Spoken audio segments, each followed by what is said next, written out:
మార్చి నెల అంటే mini life లాగా అయిపోయింది కదా. ఎందుకంటే ఉగాది పచ్చడి తిన్నాం, రంజాన్ జరుపుకున్నాం, హోలీ రంగులు పూసుకున్నాం. ఆ తర్వాత వరల్డ్ వార్ జరుగుతుంది.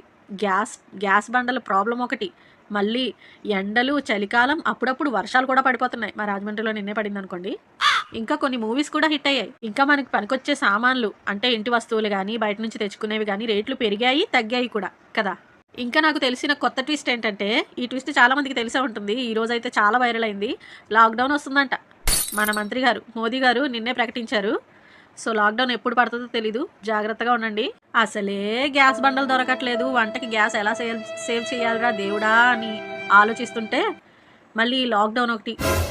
పిల్లలకి స్కూల్ సెలవు, ఆఫీసులు సెలవు, ఇంట్లోనే ఉంటారు. వాళ్ళ కోసం వంటలు చేయడానికి మనం చాలా ఎనర్జెటిక్గా ఉండాలి. Women's get ready. అసలు నిజం చెప్పాలంటే మోదీ గారు అందరినీ వదిలేసి మన మీదే ఎక్కువగా కక్ష కట్టేసినట్టున్నారు కదా. అలాగే అనిపిస్తుందిలేండి.